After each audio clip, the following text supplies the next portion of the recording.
Assalamualaikum warahmatullahi wabarakatuh.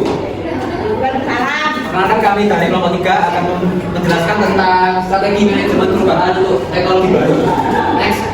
Oke, anggota kelompok 3 yaitu saya sendiri dengan tim 08, lalu Amesia dengan tim 021, Febrian Ardiansa dengan tim 033, Rakan Japanes itu dengan tim 034. Peran karyawan dalam manajemen perubahan.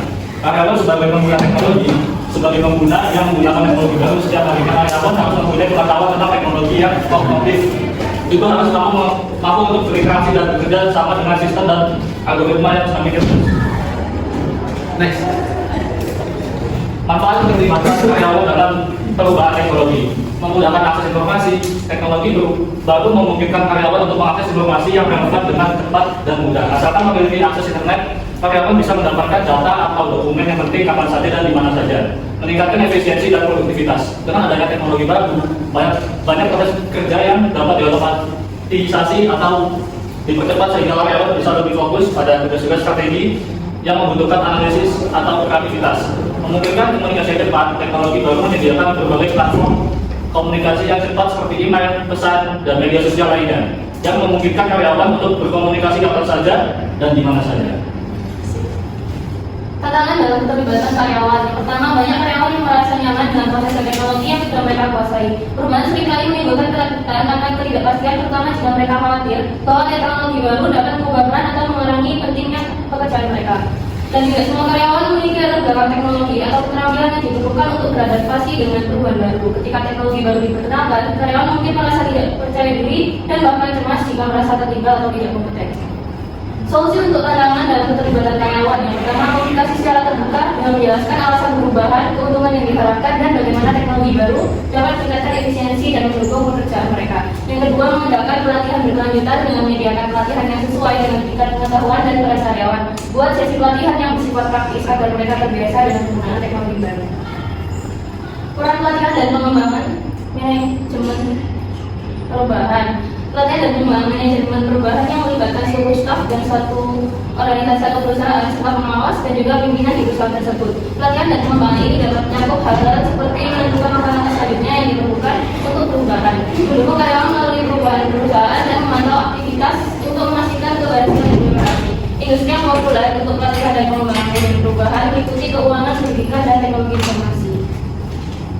Pentingnya pelatihan dan pengembangan manajemen perubahan. Yang pertama, meningkatkan tingkat keberhasilan. Tingkat organisasi dapat ditingkatkan dengan pelatihan manajemen perubahan yang mengajarkan karyawan perusahaan bagaimana mendukung perubahan. Selain itu, terus ingin memberi karyawan struktur dukungan yang dapat diandalkan selama proses implementasi. Yang kedua, mendorong rasa memiliki. Dalam situasi di mana Anda menghadapi perubahan, persepsi Anda tentang proses transisi ini sama pentingnya dengan apa yang Anda lakukan untuk mencapainya. Pelatihan tentang cara menghadapi perubahan dapat membangun keyakinan, nilai, asumsi, dan persepsi yang tidak jelas tentang proses implementasi untuk seluruh perusahaan. Ini membantu transparansi dan membantu karyawan memahami perubahan yang diperlukan serta budaya dan lingkungan perusahaan. Ini juga membantu menumbuhkan kumpul bersama untuk belajar dan berkembang untuk mencapai tujuan kita.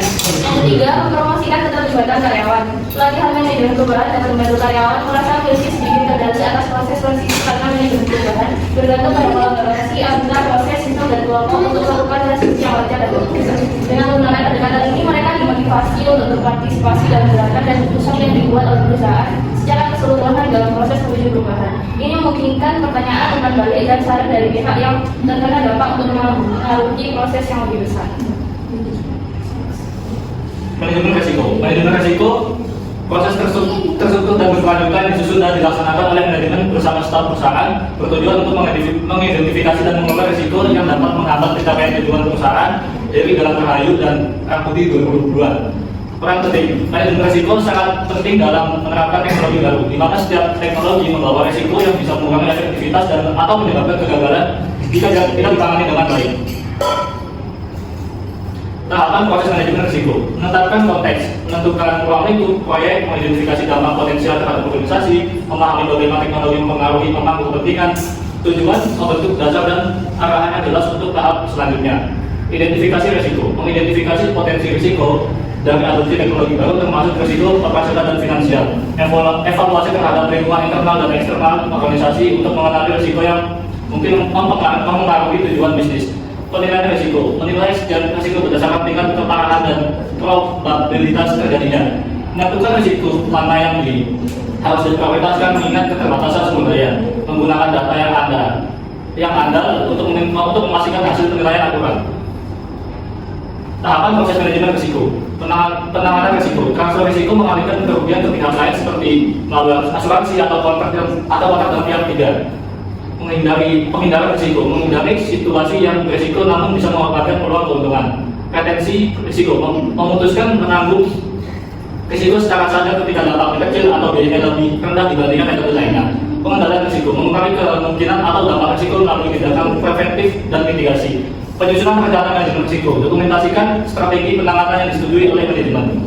Implementasi rencana, menerapkan langkah mitigasi sesuai rencana, tinjauan dan evaluasi. Evaluasi rencana secara lokal untuk memastikan efektivitas dan penyesuaian terhadap perubahan kondisi. Pendekatan berbasis proyek. Pendekatan berbasis proyek untuk manajemen perubahan adalah strategi untuk menggunakan kerangka kerja proyek untuk mengolah tradisi organisasi menuju kondisi masa depan yang diinginkan, terutama dalam penerapan teknologi baru. Pendekatan ini efektif karena memberikan fokus dan struktur yang jelas, memungkinkan manajemen risiko yang baik, mengalokasikan sumber daya dengan efisien, mendorong komunikasi yang efektif, dan memungkinkan pengukuran kinerja yang objektif. Tahapan utama pendekatan proyek. Tahap inisiasi, melakukan identifikasi kebutuhan bisnis dan pembentukan tim proyek. Lalu tahap perencanaan, melibatkan identifikasi risiko dan pembuatan rencana mitigasi. Tahap implementasi, berfokus pada penerapan teknologi baru dan pelatihan pengguna. Yang terakhir, tahap penutupan, melibatkan evaluasi hasil proyek dan dokumentasi pelajaran yang didapat. Studi kasus pengelolaan perubahan teknologi dan keterlibatan karyawan di PT Astra International Daihatsu. Selama periode 2018 sampai 2020, PT Astra International Tbk Daihatsu mengalami penurunan kinerja yang signifikan. Hal ini disebabkan oleh beberapa faktor internal, seperti sistem balas jasa yang dianggap tidak adil oleh karyawan dan kurang komunikasi efektif antara manajemen dan staf operasional. Akibatnya, motivasi dan keterlibatan karyawan menurun, yang berdampak negatif pada produktivitas pabrik dan pencapaian target perusahaan.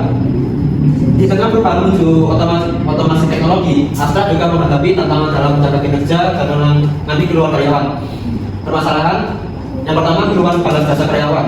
Banyak karyawan merasa kompensasi yang diterima tidak sebanding dengan bekerja, menyebabkan ketidakpuasan dan menghambat kesiapan mereka menghadapi perubahan teknologi.